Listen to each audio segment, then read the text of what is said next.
Hello dear students, welcome in ASC starter. Dear students, इस video में मैं आपसे ये डिस्कस करने जा रहा हूँ कि मिड टर्म में आपके कितने मार्क्स जो है वो ऐड होंगे जब आपका फाइनल रिजल्ट बनेगा उसमें। ठीक है, क्योंकि आप में से बहुत से बच्चे ये जानना चाहते हैं कि क्या मिड टर्म के मार्क्स जुड़ेंगे या नहीं जुड़ेंगे। तो इस वीडियो में मैं आपसे अभी 3rd से 9th और 11th क्लास की बात कर रहा हूँ, कितने मार्क्स मिड टर्म के जुड़ेंगे, कितने मार्क्स फाइनल के जुड़ेंगे, पीरियोडिक टेस्ट के कितने जुड़ेंगे, और जो 10th और 12th है उसके बारे में लास्ट में थोड़ा सा मैं आपको बता दूंगा उसमें। ठीक है, तो देखिए मिड टर्म के जो आपके एग्ज़ाम है वो अक्टूबर में आपके होने जा रहे हैं। तो आपका जो एग्ज़ाम का पैटर्न है 3rd से लेकर 9th क्लास, तो उनमें जो 40% जो क्वेश्चन होंगे MCQ केस बेस्ड स्टडी वाले होंगे, और ऑब्जेक्टिव टाइप वाले क्वेश्चन 20% होंगे, शॉर्ट और लॉन्ग आंसर मिला के 40% होंगे। शॉर्ट क्वेश्चन छोटे क्वेश्चन, लॉन्ग बड़े। ऑब्जेक्टिव टाइप में क्या होगा कि आपको बिल्कुल जैसे MCQ की तरह होते हैं, बस MCQ में क्या होता है 4 ऑप्शंस हो जाते हैं, तो ऑब्जेक्टिव में आपको क्या कर देंगे, जैसे फिल इन द ब्लैंक दे देंगे आपको।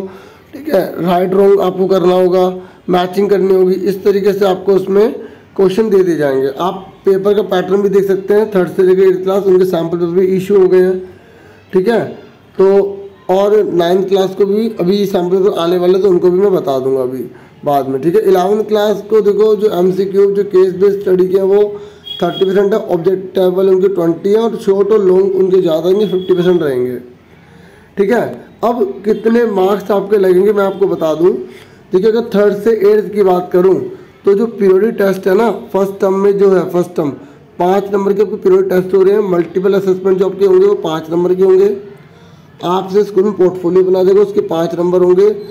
आपके अंदर सब्जेक्ट की एनरिचमेंट कितनी पहुंच हुई है, ठीक है, उसके नंबर आपके 5 लगेंगे।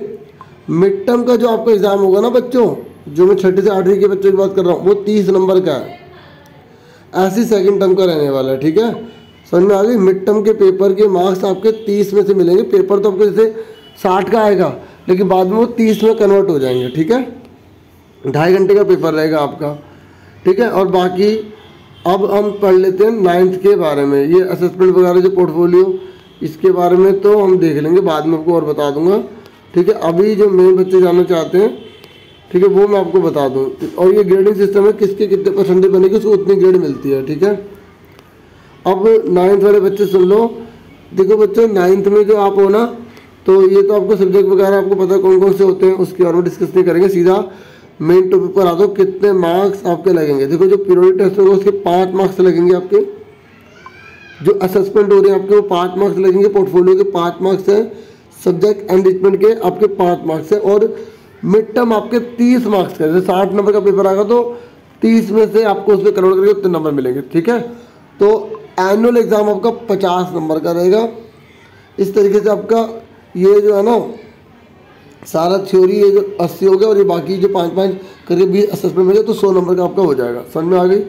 लेकिन बता रखे अगर किसी में प्रैक्टिकल ना, प्रैक्टिकल अगर जैसे देख लो प्रैक्टिकल वगैरह जो होते हैं, तो अगर मिड टर्म है तो उसमें ये इस तरीके से आप देख सकते हैं, ये पूरा पैटर्न फॉलो किया गया कि कितना सब्जेक्ट में थ्योरी। देखो, अगर थ्योरी 50 मार्क्स का आता है पेपर, प्रैक्टिकल का 50 मार्क्स का, मतलब 50-50 है, तो ऐसे 50-50 हो जाएगा। और अगर मान लो थ्योरी कम है, ठीक है, और बाकी और चीज़ ज़्यादा है, या प्रैक्टिकल पूरा 50 का, तो ये सिस्टम हो जाएगा। जैसे कुछ सब्जेक्ट होते हैं ना बच्चों जिसमें प्रैक्टिकल ज़्यादा होते हैं, जैसे हम IT की बात करें, FM की बात करें, ऑटोमोबाइल की बात करें, तो इस तरीके से उसमें ये रूल अप्लाई होगा। ठीक है, तो वो आप समझ जाओ कि पेपर कम घंटे का आएगा, क्वेश्चन कम आएंगे, तो आप समझ जाओ कि थ्योरी का पेपर कम है तो प्रैक्टिकल के उसमें ज़्यादा मार्क्स लगेंगे। ठीक है, और इंटरनल असेसमेंट के मार्क्स के बारे में बताया गया है कि जैसे आपके 3 बार होते हैं, 3 बार होंगे पीरियोडिक, तो 3 में से जो बेस्ट वगैरह होंगे ना असेसमेंट जो है, और जो बेस्ट वाले होंगे उसके नंबर ले जाएंगे। जैसे पीरियोडिक टेस्ट अगर 3 बार होते हैं तो 3 में से 2 के मार्क्स आपके ले जाएंगे, जो सबसे अच्छे होंगे। मतलब सरकार आपको फ़ायदा सोच रही है कि 3 में से अगर 1 खराब चला गया कोई दिक्कत नहीं है। ठीक है, समझ में आ गई। तो ये मैंने आपको मेनू बता दिया। बाकी जैसे कितनी आपकी परसेंटेज आती है, कितनी ग्रेड मिलेगी, ये आपका यहाँ पर मेंशन किया गया है। सुन रहे हैं मेरी बात। अब 10th और 12th वाले बच्चे सुन लो। ठीक है, देखिए 10th और 12th की अगर मैं बात करूँ बच्चों, अच्छा पहले 11th वाले देख लो एक बार। देखो 11th क्लास आपका जो पैटर्न है ना एग्ज़ाम का, उसमें ये बता रखा है कि मिड टर्म जो है ना, मिड टर्म आपका अगर उसमें थ्योरी 20 मार्क्स, प्रैक्टिकल 10 मार्क्स का, अलग अलग होते हैं ना, तो ये वाला अप्लाई हो जाएगा। और किसी में प्रैक्टिकल की वैल्यू ज़्यादा होती है तो ये हो जाएगा। ठीक है, ये 3 प्रकार के हैं। जैसे अब कई बच्चों का होम साइंस का होता है, ठीक है, और कई बच्चों का जो है पेंटिंग का होता है, तो उसके हिसाब से थोड़ा चेंज हो जाएगा। नहीं तो नॉर्मली अगर उसमें प्रैक्टिकल कुछ भी नहीं है तो थ्योरी आपके 30 मार्क्स की रहने वाली है। ठीक है, तो ये है इसमें। और एनुअल एग्जाम को ये पैटर्न बता रखे, जब एनुअल आएगा तो हम उसके बारे में बाद में डिस्कस कर लेंगे। ठीक है, ये यहाँ पर जो बता रखा है ना, वो प्रैक्टिकल के हिसाब से आपको बता रखा है। तो आपका भी जो मिड टर्म का पेपर होगा वो 30 मार्क्स के हिसाब से होगा। प्रैक्टिकल होंगे तो उसके नंबर प्रैक्टिकल में लग जाएंगे। जैसे 10 नंबर का प्रैक्टिकल, 10 नंबर प्रैक्टिकल, 20 नंबर आपको थ्योरी के हो जाएंगे। 60 का पेपर आएगा तो 30 वाला, 40 का आएगा तो समझोगे 20 में कन्वर्ट हो जाएगा, ऐसे होगा। अब 10th और 12th ये सुन लीजिए बच्चों, देखो आपका पूरा CBSE की गाइडलाइंस पर चलता है। तो CBSE की गाइडलाइंस के अकॉर्डिंग जो फाइनल टर्म आपका होगा ना, तो वो एक बार आपका बोर्ड होगा फाइनल टर्म का, तो वो आपका 80 नंबर का रहेगा, यानी कि 80%। 20 नंबर आपके इंटरनल असेसमेंट है। तो जो आपके टीचर्स मिड टर्म में जैसे आपके एग्ज़ाम होंगे, आपके प्री बोर्ड के एग्ज़ाम होंगे, तो उसके बेस पर इंटरनल असेसमेंट के मार्क्स आपको देंगे, जो प्रैक्टिकल वगैरह होंगे वो सब है। ठीक है, तो आप ये मत सोचिएगा कि आप मिड टर्म को हल्के में ले लेंगे और आपको जो है कोई भी जो है फ़ायदा नहीं होगा अगर मिड टर्म को अच्छे से करेंगे। फ़ायदा ये होगा कि आपकी तैयारी अच्छी हो जाएगी, आप अपने को एनालिसिस कर पाओगे, उसके बेस से आप आगे और अच्छी तैयारी कर पाएंगे, क्योंकि आपके लगातार पेपर ही पेपर होंगे। ठीक है, जैसे आप मिड टर्म से बाहर निकलोगे फिर आपके प्री बोर्ड शुरू हो जाएंगे।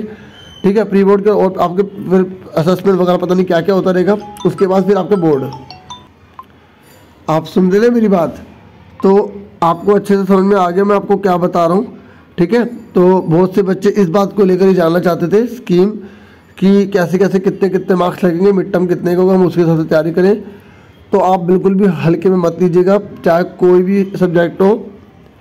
ठीक है, तो ये मैंने आपको जो पूरा सर्कुलर था शॉर्ट में बताने की पूरी कोशिश की है और अच्छे से बताने की कोशिश की है।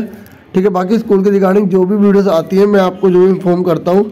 ठीक है, आपको अगर अभी भी नहीं पता कि आपका सिलेबस क्या है, तो आप सिलेबस वाली वीडियो लिखकर ASC स्टार्टर लिख देंगे तो आपको वीडियो मिल जाएगी, वो देख सकते हैं।